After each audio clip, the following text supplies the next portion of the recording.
You know that feeling when you tell yourself, this is the last time. But then, it happens again? You're not alone. And honestly, it's not even about willpower as much as it is about understanding why this habit has such a grip on you, and what you can do about it. That's why today, we're diving into 7 proven strategies to break free from porn, not just for a day or a week, but for good. Whether you've been struggling with this for years or you're just starting to feel like it's taking up too much space in your life, this video is for you. Let's get into it. Before we jump into the strategies, I want to say this: breaking any habit, especially one tied to something as powerful as porn, isn't about shame or guilt. It's about understanding yourself, being kind to yourself, and taking small, intentional steps toward the life you want. So, if you're ready to take that first step, let's start with strategy number 1, understand your why. Here's the thing, most of us don't just watch porn because we're bored or because it's there. There's usually a deeper reason. Maybe it's stress relief. Maybe it's loneliness. Maybe it's a way to escape from something in your life that feels overwhelming.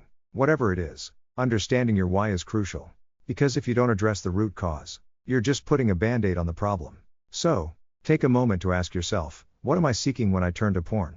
Is it comfort, connection, distraction? Once you know that, you can start finding healthier ways to meet those needs. One way to figure this out is to keep a journal. Every time you feel the urge to watch porn, write down what's going on in your life at that moment. Are you stressed about work? Did you fight with someone? Are you feeling lonely? Over time, you'll start to see patterns, and those patterns will help you understand what's driving the habit. And trust me, once you know that, you're already halfway to breaking free. Okay. Strategy number 2, create a replacement habit. Here's the deal, our brains love habits. They're like well-worn paths in a forest. The more you walk them, the easier they are to follow. So, if you want to stop walking down the porn path, you need to start carving out a new one. And the best way to do that is to replace the old habit with something healthier. For example, if you usually watch porn at night when you're bored, maybe you replace that with reading a book, going for a walk, or even calling a friend. The key is to choose something that gives you a similar sense of satisfaction or relief, but in a way that aligns with the life you want to live. And here's a pro tip: don't wait until the urge hits to figure out what your replacement habit will be. Plan ahead. Make a list of things you enjoy or want to try, and keep it somewhere handy. That way, when the urge strikes, you're not scrambling to figure out what to do, you already have a game plan. Now, let's talk about strategy number 3, limit your triggers. We all have triggers, things that make us more likely to fall back into old habits. For some people, it's being alone in their room late at night. For others, it's scrolling through social media and seeing certain types of content. Whatever your triggers are, the goal here is to minimize them as much as possible. That might mean setting boundaries with your phone, like deleting certain apps or using website blockers. It might mean rearranging your schedule so you're not alone during times when you're most vulnerable. Or it might mean finding ways to manage stress or boredom before they lead you down that path. Here's the thing, limiting your triggers isn't about punishing yourself or living in fear. It's about creating an environment that supports the life you want to live. And sometimes, that means making some changes, even if they feel uncomfortable at first. Alright, strategy number 4, build a support system. Let's be real, breaking a habit like this is hard. And trying to do it alone? Even harder. That's why it's so important to have people in your corner who can encourage you, hold you accountable, and remind you why you're doing this in the first place. Now, I know talking about this stuff can feel awkward or embarrassing. But trust me, you don't have to go through it alone. Whether it's a close friend, a family member, a therapist, or even an online community, having someone to share your struggles and victories with can make all the difference. And here's the beautiful thing about building a support system: it's not just about accountability, it's also about connection. Because often, the things that drive us to porn, loneliness, shame, insecurity, are the very things that connection can heal. So, don't be afraid to reach out. You might be surprised by how many people are willing to support you. Okay. Strategy number 5, practice self-compassion.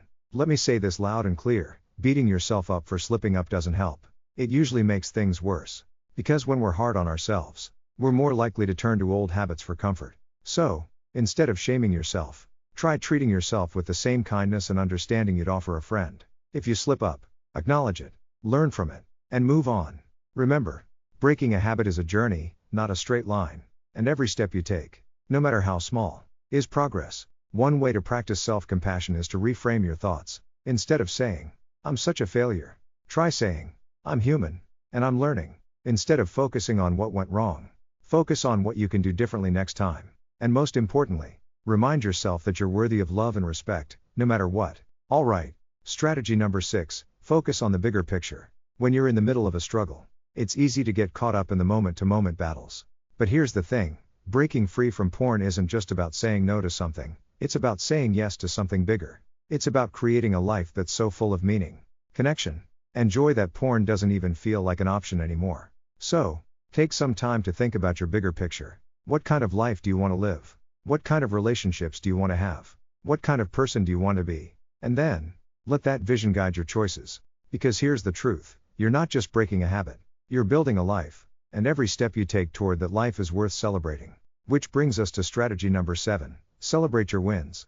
Breaking a habit is hard work, and you deserve to acknowledge that. So, every time you make a choice that aligns with the life you want to live, no matter how small, celebrate it. Maybe it's treating yourself to something you love, or simply taking a moment to feel proud of yourself. The point is to reinforce the positive changes you're making and remind yourself that you're capable of growth. Alright, friend, those are the 7 strategies. So, take a deep breath, give yourself some grace, and remember, you've got this. Thanks for watching, and I'll see you in the next one.